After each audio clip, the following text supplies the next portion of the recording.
ഏവർക്കും കൃഷിദർശൻ പരിപാടിയുടെ മറ്റൊരു ഭാഗത്തിലേക്ക് സ്വാഗതം. ഉപ്പ് തൊട്ട് കർപ്പൂരം വരെ എന്ന ചൊല്ല് തികച്ചും യാഥാർത്ഥ്യമാക്കുന്ന വയനാട് ജില്ലയിലെ തെക്കുംതറ ഗ്രാമത്തിലെ കൃഷ്ണവിലാസത്തിൽ ശശിധരൻ എന്ന കർഷകന്റെ കൃഷിയിടത്തിലേക്കാണ് ഇന്ന് പ്രിയ പ്രേക്ഷകരെ കൃഷിദർശൻ പരിപാടി. താങ്കളുടെ ഈ ഒരു ഗ്രാമത്തെക്കുറിച്ച് അല്പം കാര്യങ്ങൾ പ്രേക്ഷകരോട് സംസാരിക്കാം. കൃഷി എന്ന് പറയുമ്പോൾ ഒരുവിധം എല്ലാ കൃഷിയും ഉണ്ടെന്ന് പറയാം. കാരണം ഈ ഔഷധ സസ്യങ്ങൾ ഉൾപ്പെടെ പഴവർഗ്ഗങ്ങൾ ഉൾപ്പെടെ ഉള്ള കൃഷികൾ ഇപ്പോൾ എൻ്റെ ഈ പാടത്തിൽ ഇപ്പോൾ നിൽക്കുന്ന സ്ഥലത്ത് നോക്കിയാൽ തന്നെ അറിയാം. എല്ലാ വിധത്തിലുള്ള പഴവർഗ്ഗ ചെടികൾ ഞാൻ നട്ടിട്ടുണ്ട്. അതൊക്കെ ഏകദേശം പഴങ്ങൾ ഉണ്ടായിട്ടുണ്ട്. അതുപോലെ തന്നെ ഇതിൻ്റെ ഇടയിൽ കാണുന്നതൊക്കെ ഔഷധ സസ്യങ്ങളാണ്. നേരത്തെ ഔഷധ സസ്യങ്ങളോട് എനിക്ക് ഭയങ്കര താല്പര്യമായിരുന്നു. കോട്ടക്കൽ ആയുർവേദശാലയുടെ ഒരു ക്ലാസ്സിന് പോയപ്പോഴാണ് എനിക്കതിൽ താല്പര്യം വന്നത്. ഒരുവിധം എല്ലാതരം ഔഷധ സസ്യങ്ങൾ ഞാൻ കൃഷി ചെയ്തിട്ടുണ്ട്. അതുപോലെ തന്നെ കമുക്, കാപ്പി, കൊക്കോ, നല്ലയിനം ഹൈബ്രിഡ് തെങ്ങുകൾ, അതുപോലെ തന്നെ അതിൻ്റെ ഇടവിളിയായിട്ട് പിന്നെ ഈ ഓറഞ്ച് തുടങ്ങിയിട്ടുള്ള നമ്മൾ നശിച്ചുകൊണ്ടിരിക്കുന്ന ചില ചെടികളുണ്ട്. വയനാട്ടിൽ നേരത്തെ ഉണ്ടായിരുന്ന കുറേ പഴവർഗ്ഗങ്ങൾപ്പെട്ടാണ് ഓറഞ്ച് തുടങ്ങിയിട്ടുള്ള കൃഷികൾ. അതുപോലെ തന്നെ പഴവർഗ്ഗങ്ങൾ 37 വെറൈറ്റി പഴവർഗ്ഗങ്ങൾ ഞാൻ കൃഷി ചെയ്തിട്ടുണ്ട്. അതൊക്കെ ഇവിടെ നോക്കി കാണാം. അതുപോലെ തന്നെ ഇപ്പോൾ വലിയൊരു ആഗ്രഹത്തിൻ്റെ ഫലവും കൂടിയാണ് ഇക്കൊല്ലം സർക്കാരിൻ്റെ ഒരു എയ്ഡും കൂടെ കിട്ടിയിട്ടുണ്ട്. ഈ പ്രിസിഷൻ ഫാമിംഗ് എന്ന് പറയുന്ന ഹൈടെക് ഫാമിംഗ്, അതിൻ്റെ ഷെഡിൻ്റെ പണി തീർന്നിട്ടുണ്ട്. അതിൽ പച്ചക്കറി കൃഷി എല്ലാവരും ഇപ്പം വിഷം തിന്ന് അവനവൻ്റെ ആയുസ് 50-40 ആക്കി മാറ്റിയിരിക്കുകയാണ്, മാരകമായ രോഗം കടിയപ്പെട്ടിട്ട്. അതിൽ നിന്ന് ഒരു മാറ്റം വരുത്താനും കൂടെ കഴിയുമോ എന്നുള്ളൊരു ശ്രമത്തിൻ്റെ ഫലമായിട്ട് പ്രിസിഷൻ ഫാമിംഗ് ഉപയോഗിക്കാൻ പോവുകയാണ്. ജൈവ കൃഷിയാണ് എല്ലാ സ്ഥലത്തും ഞാൻ അവലംബിക്കുന്നത്. പിന്നെയുള്ള കൃഷി എന്ന് പറഞ്ഞാൽ പാരമ്പര്യമായിട്ടുള്ള കൃഷിയുള്ള നേരത്തെ നമ്മൾ കാപ്പി, തെങ്ങ്, കമുക് ഇതൊക്കെയാണ് പാരമ്പര്യ കൃഷി രീതികൾ. അതിൻ്റെ ഇടവേളകളായിട്ടാണ് ഞാൻ ഈ പറഞ്ഞിട്ടുള്ള കൃഷി രീതികൾ മൊത്തം ചെയ്തിട്ടുള്ളത്. പിന്നെ എനിക്ക് പറയാനുള്ളത് ഇപ്പോൾ ഈ നിലവിലുള്ള ഈ കൃഷിയിടം, ഇതിൻ്റെ ഇടയ്ക്ക് ട്രഞ്ചുകൾ നിലവിലുള്ള ആദായം ഒന്നും നഷ്ടപ്പെടുത്താതെ നീളത്തിൽ കുളങ്ങൾ എടുത്തിട്ടാണ് ഞാൻ മത്സ്യകൃഷി ചെയ്യുന്നത്. മത്സ്യകൃഷിയിലിപ്പോൾ ഒരു 7, 8, 9ാമത്തെ വർഷമാണ് പിന്നെ ഈ ഭക്ഷ്യയോഗ്യമായ മത്സ്യങ്ങൾ കൃഷി ചെയ്ത് തുടങ്ങിയിട്ട്. അതിൻ്റെ കൂടെ ഇപ്പോൾ 2 വർഷമായിട്ട് അലങ്കാര മത്സ്യകൃഷിയും ചെയ്യുന്നുണ്ട്. ഈ അലങ്കാര മത്സ്യകൃഷിയുടെ മത്സ്യങ്ങളെ ഞാനിപ്പോൾ ഉണ്ടാക്കിയിട്ടുള്ള ഫാം എൻ്റെ വീട്ടിനോടനുബന്ധിച്ചുള്ള MBDയുടെ കേന്ദ്ര സർക്കാരിൻ്റെ MBDയുടെ അപ്രൂവലോടുള്ള ഫാമിൽ അവിടെ ഹേച്ചറിയിൽ മത്സ്യങ്ങൾ ഉൽപ്പാദിപ്പിച്ചിട്ടുള്ള മത്സ്യങ്ങളെ ഈ ചെറിയ കുളങ്ങളിൽ നിക്ഷേപിച്ച് വലുതാക്കി മറ്റുള്ളവർക്ക് കൊടുക്കുന്നു. അങ്ങനെയാണ് അലങ്കാര മത്സ്യകൃഷിയും അതിൻ്റെ അനുബന്ധ പ്രവർത്തനങ്ങളും. തീറ്റ മത്സ്യങ്ങൾ ഇപ്പോൾ എൻ്റെ മുമ്പ് കാണുന്ന വലിയ കുളങ്ങൾ, ഇപ്പോൾ പഠിക്കലുള്ള വലിയ കുളം, അതിൽ രോഹു, കട്ല, ഗ്ലാസ് കാപ്പ് തുടങ്ങിയ മത്സ്യങ്ങളുണ്ട്. തൊട്ട് മുമ്പിലുള്ള കുളത്തിൽ വെള്ളയാഗോലി ഇപ്പോൾ ഏകദേശം 1.5 കിലോ ഉണ്ട്. ഏകദേശം പിടിക്കാൻ 6 വർഷം ടൈം ആയിട്ടുണ്ട്. എൻ്റെ വലതുവശത്തിരിക്കുന്ന ഗൗര എന്നുള്ള മീൻ എഡിബിളായിട്ടാണെങ്കിൽ നമുക്ക് വില കുറയും. പക്ഷെ അത് ഒരു വർഷം നമ്മൾ വളർത്തി കഴിഞ്ഞാൽ ഏകദേശം 3000 രൂപയ്ക്ക് ഒരു മീൻ നമുക്ക് കൊടുക്കാൻ കഴിയും, അത് ഓർണമെൻ്റായിട്ട് കൊടുക്കുകയാണെങ്കിൽ. അതുപോലെ തന്നെ കോഴിക്കാർപ്പ്, ഇപ്പോൾ നേരെ അപ്പുറത്തോട്ട് പോയി കഴിഞ്ഞാൽ ഒരു 9 വെറൈറ്റി കോഴിക്കാർപ്പിൻ്റെ കുട്ടികളുണ്ട്. അതിൻ്റെ വലിയൊരു ഇനമാണ് ഇപ്പോൾ എൻ്റെ മുമ്പിൽ ഇങ്ങനെ ഓടിക്കളിക്കുന്നത്. അതിന് നല്ല വില, ഏകദേശം ഒരു കിലോൻ്റെ അടുത്ത് കഴിഞ്ഞാൽ ഏകദേശം ജോഡിക്ക് 750-800 രൂപ. ഏകദേശം ബട്ടർഫ്ലൈ കാർപ്പാണെങ്കിൽ ഏകദേശം 1500 അടുത്ത് ജോഡിക്ക് കിട്ടുന്നുണ്ട്. ഇങ്ങനെയുള്ള എല്ലാ കൃഷികളും ഞാൻ പരീക്ഷിച്ചുകൊണ്ടിരിക്കുകയാണ്. അതിൽ എന്തായാലും ഇപ്പോൾ എനിക്ക് വലിയ സന്തോഷമുള്ളത് കാർഷിക രംഗത്ത് ഇതിൽ ഇടപെടുമ്പോൾ പെട്ടെന്നൊന്നും റിട്ടേൺസ് വരില്ല. ഇപ്പോഴാണ് ഏകദേശം ഒരു ചെറിയൊരു വരുമാന മാർഗ്ഗത്തിലേക്ക് എത്താൻ ഒരു ഇത് തന്നത്. അതിന് മനസ്സുണ്ടെങ്കിൽ ഇപ്പോൾ എല്ലാവരും ഇവിടെ വന്ന് ചോദിക്കുന്നത് ഇതൊക്കെ വയലായിരുന്നില്ലേ ആദ്യം? പണ്ട് വയലായിരുന്നു. ഇത് തൊട്ടപ്പുറത്തേക്ക് പോയാൽ വാഴക്കാടുകളാണ്. എൻ്റെ ഈ പറമ്പിൽ ഒരു തരി പോലും പിന്നെ ഈ കംപ്ലീറ്റ് ചുറ്റും ഞാൻ ട്രഞ്ച് എടുത്തിട്ടുണ്ട്. ഒരു തരി പോലും പിന്നെ ഇനിയിപ്പോൾ ഫോറൈറ്റോ ഇനിയിപ്പോൾ എന്ത് വിഷവസ്തുക്കളിട്ടാലും ഈ പറമ്പിലേക്ക് വരില്ല. ഒരിക്കലും ഞാനത് അപ്ലൈ ചെയ്യാറില്ല. പ്രത്യേകിച്ച് ഈ മത്സ്യകൃഷിൻ്റെ ഏറ്റവും വലിയ പ്ലസ് പോയിൻ്റ് അതും കൂടിയാണ്. ഒരിക്കലും ഇതിൽ എന്തെങ്കിലും ഒരു കീടനാശിനി ഇട്ട് കഴിഞ്ഞാൽ ഈ മത്സ്യങ്ങളും ഒന്നും ഉണ്ടാവില്ല. അതുകൊണ്ട് തന്നെ പിന്നെ മറ്റുള്ളവർക്കും കൂടെ ഇവിടെ വന്ന് ഒരുപാട് ആൾക്കാരോട് വരാറുണ്ട് കൃഷി നോക്കാനും. പിന്നെ ആത്മീയയുടെ വിസിറ്റിൻ്റെ ആൾക്കാരൊക്കെ സർക്കാർ വിളിച്ചിട്ട് വരുന്നത്. അവരോടൊക്കെ പറഞ്ഞു കൊടുക്കുന്നൊരു ഇതാണ്. അതുപോലെ ഒരു ചെറിയൊരു മത്സ്യക്കുളം അവിടെ ഇവിടെയൊക്കെ ഉണ്ടെങ്കിൽ അതിനൊന്നും വലിയ ചിലവ് വേണ്ട. അലങ്കാര മത്സ്യകൃഷി ചെയ്യാൻ 10 സെൻറ് ഉള്ളവനും ചെയ്യാം. അങ്ങനെ വരുമ്പോൾ എന്താ വെച്ചാൽ അതിൽ മലിനീകരണം എന്ന് പറയുന്ന സംഭവം ഉണ്ടാവില്ല. ആ പ്രദേശത്ത് ആരും പിന്നെ അതുകൊണ്ട് പോയി ചെറിയൊരു ലാഞ്ചിലടിച്ചാൽ മീൻ അപ്പം അടിച്ചു പോകും. അപ്പോൾ ആ ഒരു സപ്പോർട്ടിങ് ഒരു ഇതും കൂടി ആയിട്ടുള്ളൊരു കാര്യങ്ങളും കൂടി ചെയ്യാനും കൂടെയാണ് ഞാനിപ്പോൾ ഇത് ചെയ്യുന്നത്. പിന്നെ ഒരുവിധം പഴങ്ങളൊക്കെ ആയിത്തോന്നി. ഇപ്പോൾ എനിക്കൊരു സന്തോഷമാണ് പറമ്പ് നിൽക്കുമ്പോൾ. ഇതിങ്ങനെ 5 വർഷമായിട്ട് ഇങ്ങനെ ചെടി ഇങ്ങനെ വളരുമ്പോൾ തന്നെ സന്തോഷമാണ്. ഇപ്പോൾ കായ്ഫലങ്ങൾ ഇപ്പോൾ നിൽക്കുന്ന അത്തിപ്പഴത്തിനൊക്കെ നല്ല ആൾക്കാരോട് വന്നിട്ട് ഇപ്പോൾ പഴുത്തൊന്നും ഇല്ല. ഇന്നലെ വന്നവരൊക്കെ ഞെക്കിയുള്ളത് ഇങ്ങനെ കൊണ്ടുപോവാണ്. പക്ഷേ വിൽപ്പനയ്ക്ക് ആയിട്ടില്ല. 2 വർഷം കൂടെ കഴിഞ്ഞാൽ ഫ്രൂട്ട്സൊക്കെ ഒരുവിധം എനിക്ക് വിൽപ്പനയ്ക്കായി. അപ്പോഴെങ്കിലും ട്രാൻസ്പോർട്ടിങ്ങൊക്കെ കിട്ടുള്ളൂ. ഇപ്പോൾ ആയി തുടങ്ങിയിട്ടുള്ളതെല്ലാം. അപ്പോൾ ഒരുവിധം എല്ലാ രീതിയിലുള്ള കൃഷി രീതികളും ഈ അവലംബിക്കുന്നില്ല ചുരുക്കം. അതുപോലെ തന്നെ നാമവിശേഷമായിക്കൊണ്ടിരിക്കുന്ന റയറായിട്ടുള്ള സസ്യങ്ങൾ, ഇപ്പോൾ ഇപ്പോൾ കടമ്പുകൾ, നീലക്കടമ്പ്, വെൺകടമ്പ് തുടങ്ങിയിട്ടുള്ളതൊക്കെ നമ്മൾ പറഞ്ഞു കേട്ടിട്ടേ ഉള്ളൂ. ഇപ്പോൾ ആയുർവേദ ഭാഗത്ത് പഠിക്കുന്ന BAമിന് പഠിക്കുന്ന ചില കുട്ടികൾ വരുന്നുണ്ട്. അവർക്ക് ചെടികളും അതിൻ്റെ ഫംഗ്ഷനും നമ്മളെക്കാൾ കൂടുതലായിട്ട് നന്നായിട്ട് അറിയാം. പക്ഷെ ചെടി എന്താണെന്നുള്ള ഫോട്ടോയിൽ മാത്രമേ അവർക്ക് അറിയുള്ളൂ. അങ്ങനെയുള്ള ആരൊക്കെയോ പറഞ്ഞു കേട്ടിട്ട് അവരും വന്നിട്ട് ചെടി പഠിക്കാൻ വേണ്ടി ഇവിടെ വരുന്നുണ്ട്. ഇപ്പോൾ നമ്മൾ മുമ്പിൽ ഇരിക്കുന്ന ഈ ചിറ്റരത്ത എന്ന് പറഞ്ഞ ചെടി രാസ്നാദി പൊടി കുട്ടികളെ ജലദോഷത്തിനൊക്കെ തരുമെന്നാണ്. പൈൽസിൻ്റെ ഒറ്റമൂലി ഇവിടെയുണ്ട്, മൂത്രക്കല്ലിന് കൊടുക്കുന്ന മരുന്നുണ്ട്. ഇങ്ങനെയുള്ള ഓരോന്നും പാരമ്പര്യ ചികിത്സയിൽ അധിഷ്ഠിതമായ മരുന്നുണ്ട്. അല്ലാതെ ആയുർവേദത്തിൽ വരുന്ന ഒരുപാട് മരുന്നുകളൊക്കെ ഞാൻ പഠിപ്പിച്ചിട്ടുണ്ട്. ഇങ്ങനെയാണ് ഇപ്പോൾ എൻ്റെ കൃഷി രീതികൾ. ഇപ്പോൾ എല്ലാ കൃഷിയും ചെയ്യാമെന്നുള്ള ഒരു അഭിപ്രായത്തിലാണ് ഞാനിങ്ങനെ മുന്നോട്ട് പോകുന്നത്. ഇപ്പം ഭക്ഷ്യസുരക്ഷയ്ക്ക് ഇപ്പോൾ സർക്കാരായാലും പ്രാധാന്യം നൽകി വരികയാണ്. ഇപ്പം നമുക്കാണെങ്കിലും മത്സ്യങ്ങളുടെ ഒരു കുറവ്, അല്ലെങ്കിൽ നമുക്ക് ഭക്ഷ്യയോഗ്യമായ മത്സ്യങ്ങൾ കുറവായിട്ടാണ് നമുക്ക് ലഭിക്കുന്നത്. അപ്പം അത്തരത്തിലുള്ള ഒരു ഇതേക്കുറിച്ച് പറയുമ്പോൾ താങ്കൾക്ക് എനിക്ക് തോന്നുന്നു ഏറ്റവും കൂടുതൽ പ്രിയം മത്സ്യ കൃഷിയോടാണെന്ന് തോന്നുന്നു. ഏതൊക്കെ മത്സ്യങ്ങൾ കൃഷി ചെയ്യുന്നുണ്ട്? എങ്ങനെയാണ് താങ്കൾക്ക് ഈ ശുദ്ധജല മത്സ്യകൃഷി ചെയ്യാനുള്ള ഒരു അറിവ് താങ്കൾക്ക് ലഭിച്ചത്? തുടക്കം എങ്ങനെയായിരുന്നു? മത്സ്യകൃഷിയിലേക്ക് ഞാൻ പോകുന്നത് 2000 മുതൽ 2005 വരെ വെങ്ങപ്പള്ളി ഗ്രാമപഞ്ചായത്ത് അംഗമായിരുന്നു. ആ സമയത്ത് ഫിഷറീസ് ഡിപ്പാർട്ട്മെൻറ്റ് ഈ മത്സ്യക്കുഞ്ഞുങ്ങളെ കർഷകർക്ക് വിതരണം ചെയ്യുന്ന ഒരു സംഭവമുണ്ട്. അതിൻ്റെ സാക്ഷ്യം വഹിക്കാനിടയായി. ഞാൻ മെമ്പർ എന്നുള്ള നിലയ്ക്ക് കൃഷിക്കാർക്ക് എത്തിച്ചു കൊടുക്കാൻ ഞാൻ എൻ്റെ വാർഡിലെ കർഷകരെ അവിടെ എത്തിച്ചിരുന്നു. അപ്പോൾ ഇവരെ ആ പ്ലാസ്റ്റിക് കവറിൻ്റെ അകത്ത് മത്സ്യക്കുഞ്ഞുങ്ങളെ ഇങ്ങനെ കൊടുക്കുമ്പോൾ അത് കാണുമ്പോൾ എനിക്കും തോന്നി എനിക്ക് കുറച്ച് കുട്ടികളെ കൊണ്ടിട്ടാൽ തെറ്റില്ല. അവർ ഈ മത്സ്യങ്ങളുടെ ഓട്ടം അതിപ്പോഴും എൻ്റെ മനസ്സിലുണ്ട്. ചെറിയ കവറിൽ ഒരു 200 കുട്ടികളുടെ ഒരു കവറാണ് ഇപ്പോഴും മനസ്സിലുള്ളത്. അതോടെ ഇപ്പം എൻ്റെ തൊട്ട് മുമ്പിൽ നിൽക്കുന്ന ഈ ചെറിയൊരു കുളം മാത്രമേ എൻ്റെ അടുത്ത് 1.5 സെൻറ്റ് കഷ്ടിയുള്ളൊരു കുളം മാത്രമേ എന്ന് എനിക്കുണ്ടായിരുന്നുള്ളൂ. ആ കുളത്തിൽ അവർ ഫിഷറീസ് ഡിപ്പാർട്ട്മെൻറ്റിനോട് ആവശ്യപ്പെട്ട പ്രകാരം എനിക്കും ഒരു ചെറിയ പാക്ക് തന്നു. അങ്ങനെ അത് എൻ്റെ മുമ്പിലിരിക്കുന്ന ഈ കുളത്തിൽ ഞാൻ കൊണ്ടിട്ടു. പക്ഷേ ഒരു വർഷം കഴിഞ്ഞ് ഇവരുടെ ഹാർവെസ്റ്റിംഗ് ടൈമിൽ എല്ലാവരും മത്സ്യം കിട്ടിയെന്നൊക്കെ പറയുന്ന കൂടുതൽ ഞാനും ഇത് പിടിച്ചു നോക്കിയിരുന്നു. പിടിച്ചു നോക്കുമ്പോൾ എനിക്ക് ആകെ ഒരു 3 പേര് പോലും ഇതിൽ കിട്ടിയിട്ടില്ല. അതും വലിയ വളർച്ചയൊന്നും ഇല്ലായിരുന്നു.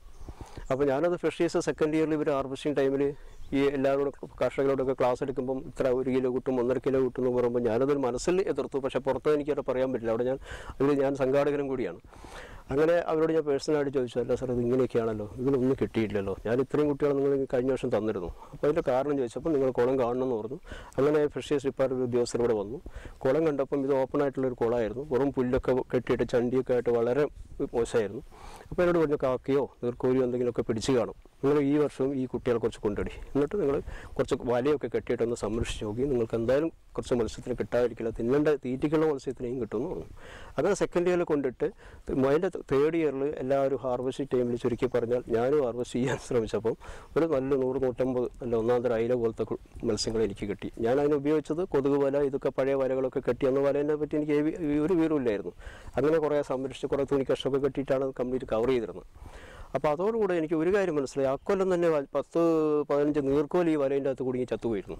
ഇങ്ങനെ വന്നിട്ട് അതിൻ്റെ ഉള്ളിലേക്ക് പോകുമ്പോൾ നീർക്കോലി അങ്ങോട്ടും ഇങ്ങോട്ടും ഇല്ലാതെ ചത്തുപോകും. പിന്നെ കാക്കകൾക്കൊന്നും കടക്കാൻ കഴിയില്ല. ആ ഒരു അനുഭവത്തോടു കൂടെ എനിക്ക് മത്സ്യകൃഷി ചെയ്താൽ തെറ്റില്ലാന്ന് തോന്നി. അങ്ങനെ തൊട്ടപ്പുറത്തുള്ള ഒരു നീണ്ട കുളം അത് കുഴിച്ചു, 5 സെൻറ്റുള്ള കുളം.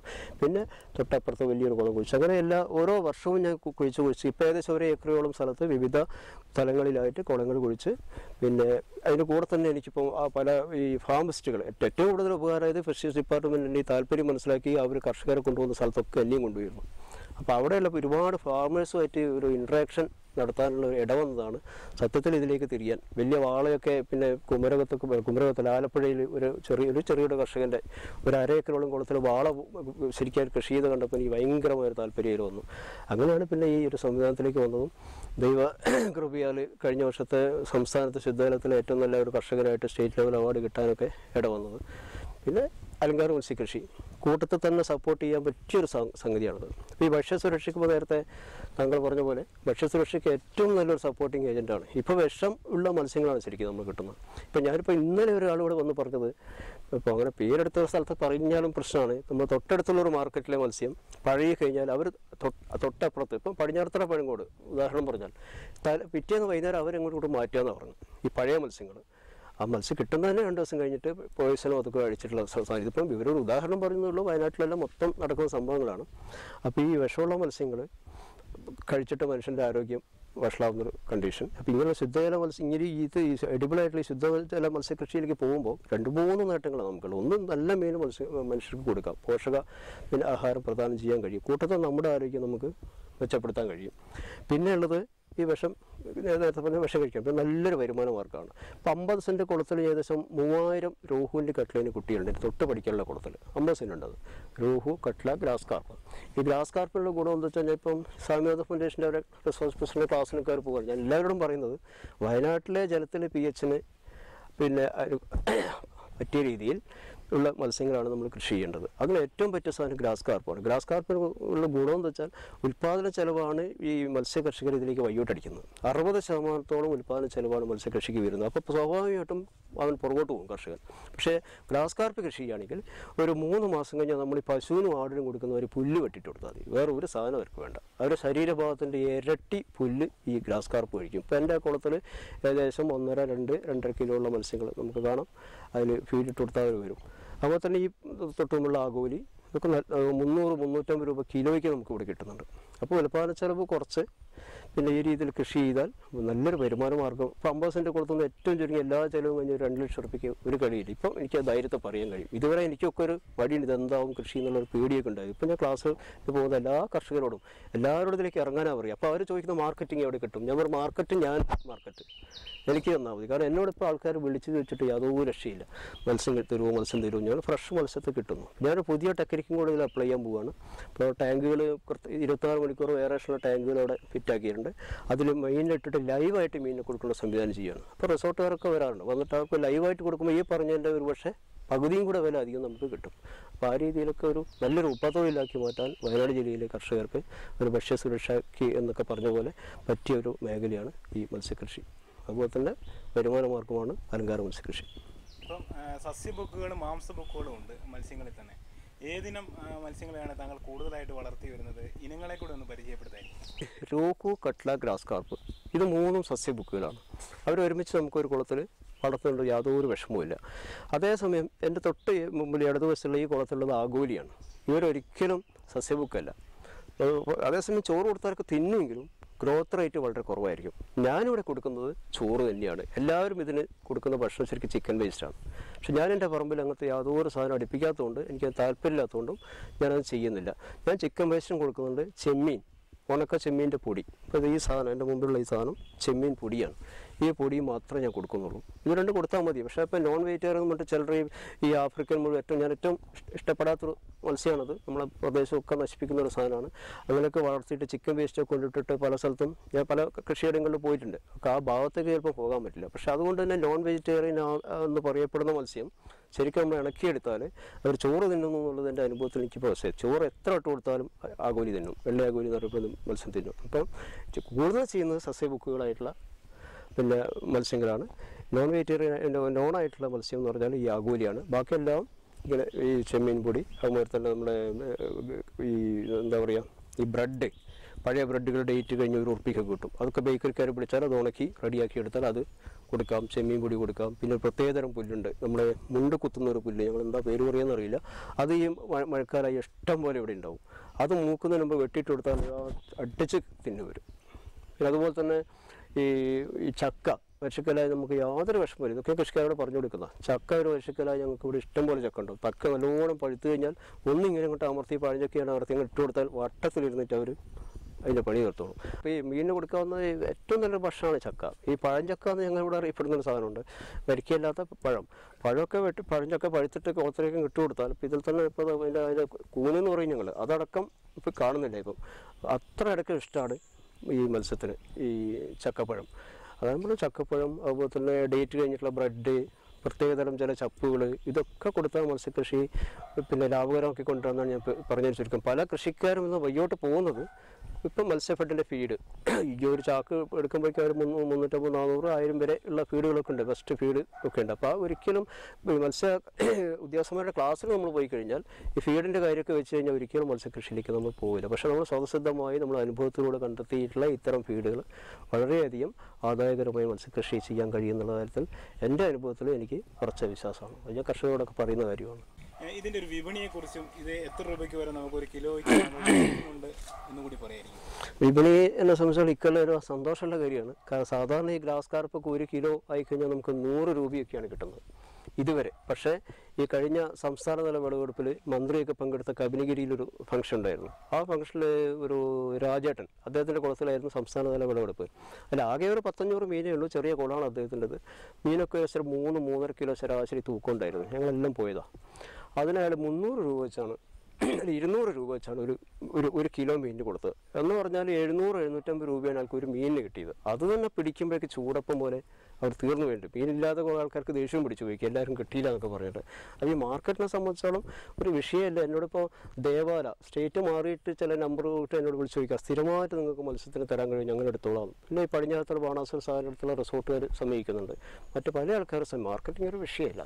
അപ്പോൾ ശുദ്ധജല മത്സ്യകൃഷിയോടൊപ്പം തന്നെ താങ്കൾ അലങ്കാര മത്സ്യകൃഷിയും കൂടെ ചെയ്തു വരുന്നുണ്ട്. അതിൽ തന്നെ ഏതൊക്കെ ഇനങ്ങളാണ് താങ്കൾ കൃഷി ചെയ്തു വരുന്നത്? അലങ്കാര മത്സ്യകൃഷിയിൽ കാര്യമായിട്ട് ഇപ്പോൾ ചെയ്യുന്നത്, ഇപ്പോൾ എൻ്റെ മുമ്പിൽ നിൽക്കുന്ന കോഴിക്കാർപ്പ്, അതിൻ്റെ ഒരു 9 വെറൈറ്റി ഉണ്ട്. അതിൽ ബട്ടർഫ്ലൈ കാർപ്പ് എന്ന് പറഞ്ഞാൽ നല്ല വില കിട്ടും, നല്ല ചിറകായിരിക്കും, പക്ഷിയുടെ മാതിരി ചിറകായിരിക്കും അതിന് ബട്ടർഫ്ലൈ കാർപ്പിന്. പിന്നെ ഓരോ ഡിസൈൻ ഉള്ളതിനൊക്കെ അതിനനുസരിച്ച് വില. ഞാൻ ഓരോ ഡിസൈനും സോർട്ട് ചെയ്ത് വേറെ വേറെ ചെറിയ ചെറിയ കുളങ്ങളിലാക്കിയിട്ടാണ് വളർത്തിക്കൊണ്ടിരിക്കുന്നത്. ഇപ്പോൾ 9 കോഴിക്കാർപ്പ്. പിന്നെ ജൈൻ ഗൗരയാണ് ഏറ്റവും വില കിട്ടുന്ന മത്സ്യം. ഒരു വർഷം കൊണ്ട് 3000 മുതൽ 5000 രൂപ വരെ, 1 കിലോ 1.5 കിലോയിൽ എടുത്താൽ ഇത്രയും വില ഒരു മീനിന് കിട്ടുന്ന ഒരു കൃഷിയാണ്. അത് കുറേ കാലമായിട്ട് ആഗ്രഹിച്ചിട്ട് അതിൻ്റെ കുട്ടികളെ കിട്ടിയില്ലായിരുന്നു. ഇപ്പോൾ എനിക്ക് അതിൻ്റെ കുട്ടികളെ കിട്ടി. ഇപ്പോൾ ഏകദേശം 300 ഗ്രാം 400 ഗ്രാം അവരായിട്ടുണ്ട്. അതുകൊണ്ട് സ്വയം ബ്രീഡാവുന്നതുകൊണ്ട് അടുത്ത വർഷം മുതൽ അതിൻ്റെ കുട്ടികളെ ആക്കാനും കഴിയും. അതുപോലെ തന്നെ ഗപ്പി, നല്ല ഇനം ഗപ്പികൾ, ഇപ്പോൾ ജർമ്മൻ റെഡ് ടോപ്പ് ഗപ്പി, ഇതൊക്കെ നല്ല ഡിമാൻഡാണ്. ഇതൊക്കെ ഇപ്പോൾ എനിക്ക് ആയി വരുന്നു, ടാങ്കും സ്വന്തമായി ആച്ചറി ആയതുകൊണ്ട്. അതുപോലെ തന്നെ ബ്ലാക്ക് പ്ലാറ്റി, പിന്നെ മിക്കി മൗസ്, ഇതൊക്കെ നല്ല ഡിമാൻഡാണ്. അതുപോലെ തന്നെ എനിക്ക് ഏറ്റവും പ്രധാനപ്പെട്ട ഇത് ഞാൻ നേരത്തെ പറയാൻ വിട്ടുപോയതായാലും ഇതിൻ്റെ ഒരു മിങ്കിൾ ചെയ്ത് പറയല്ല, പാരമ്പര്യമായിട്ട് നമുക്ക് നശിച്ചു പോയൊരു മത്സ്യമായിരുന്നു പിന്നെ ചേറുമീൻ എന്ന് പറഞ്ഞാൽ വരാലിൽ ഏറ്റവും പ്രധാനപ്പെട്ട ഇനം. ഈ മീനിൻ്റെ കൂട്ടത്തിൽ ഔഷധ ഗുണമുള്ള ഏക മീനാണ് ശരിക്കും വരാൽ. 14 വർഗ്ഗമാണ് വരാലുള്ളത്. അതിൽ പ്രധാനപ്പെട്ട ഒരു ഇനാണ് ചേറുമീൻ. ചേറുമീൻ എനിക്കിവിടെ ഉണ്ടായിട്ടുണ്ട്, കുട്ടികളുണ്ട്. ഇപ്പം നമ്മൾ ടാങ്കിൽ പോയിട്ട് ഫോക്കസ് ചെയ്യുമ്പോൾ നമുക്ക് കാണാം കുട്ടികളെ കൊടുത്തും തുടങ്ങിയിട്ടുണ്ട്. ഇനി അടുത്ത വർഷം എനിക്ക് മെയിൻ കൃഷി ഒരു പക്ഷേ ഈ ചേറുമീൻ തന്നെയായിരിക്കും. അവർ രക്ഷപ്പെട്ട് കിട്ടിയിട്ടുണ്ട്, കുട്ടികളും ആയി കിട്ടിയിട്ടുണ്ട്. പിന്നെ ഇപ്പം ഞാൻ പറഞ്ഞ കാര്യത്തിൽ തിരിച്ചു വരാം. പിന്നെ ഗപ്പി, പ്ലാറ്റി, കോഴിക്കാർപ്പ് 9 വെറൈറ്റി പറഞ്ഞു അലങ്കാര മത്സ്യത്തിൻ്റെ. പിന്നെ ഗൗരിയുടെ പറഞ്ഞു. ഇത്രയാണ് പ്രധാനപ്പെട്ട പിന്നെ അലങ്കാര മത്സ്യങ്ങൾ. ഇവരെ തന്നെ നമുക്ക് നല്ല ഡിമാൻഡ് ഇവിടെ തന്നെ ഇപ്പോഴുണ്ട്. പക്ഷേ ഇവർ പറയുന്ന അത്രയും ക്വാണ്ടിറ്റി സപ്ലൈ ചെയ്യാൻ പറ്റാത്തതുകൊണ്ട് നമുക്കൊരു ബുദ്ധിമുട്ട് ഇപ്പം വരുന്നത്. ഇപ്പോൾ എറണാകുളത്തൊക്കെ വിളിക്കുന്നത് ഒരു 5000 ഗപ്പി തരുമോ, അല്ലെങ്കിൽ ഒരു 10000 മിക്കി മൗസ് പ്ലാറ്റ് തരുമോ എന്നാണ്. അപ്പോൾ തൊട്ടടുത്ത കൃഷിക്കാരൊന്നും താല്പര്യപ്പെടുന്നില്ല. ഞാൻ എല്ലാ കൃഷിയിലും എല്ലാവരോടും ഓരോ ഇനം ചെറുതെങ്കിലും ചെയ്യാൻ പറയുന്നുണ്ട്. അപ്പോൾ എല്ലാവരുമായിട്ടൊന്ന് മിങ്കിൾ ചെയ്ത് ഒരു കണക്ട് ചെയ്യുകയാണെങ്കിൽ ഒരു 5000 ഗപ്പി കൊടുക്കാനോ 5000 മിക്കി മൗസ് കൊടുക്കാനോ ബുദ്ധിമുട്ടില്ല. അപ്പോൾ ഇത്രയും ഐറ്റംസാണ് ഞാൻ കൃഷി ചെയ്യുന്നത്. അതൊക്കെ ഇപ്പം അത്യാവശ്യം ഇങ്ങനെ ലോക്കലായിട്ടും അല്ലാണ്ടും വിറ്റഴിക്കപ്പെടുന്നുണ്ട്. മണ്ണിൻ്റെ മണമറിഞ്ഞ് മണ്ണിൽ പൊന്നു വിളയിച്ചുകൊണ്ട് വയനാട്ടിൽ വെങ്ങപ്പള്ളി ഗ്രാമപഞ്ചായത്തിൽ കൃഷ്ണവിലാസത്തിൽ ശശിധരൻ യാത്ര തുടരുകയാണ്. ഇദ്ദേഹത്തിൻ്റെ അനുഭവങ്ങൾ ഇവിടെ തീരുന്നില്ല. ഇതിൻ്റെ 2ാം ഭാഗത്തിനായി പ്രേക്ഷകർ കാത്തിരിക്കുക. നമസ്കാരം.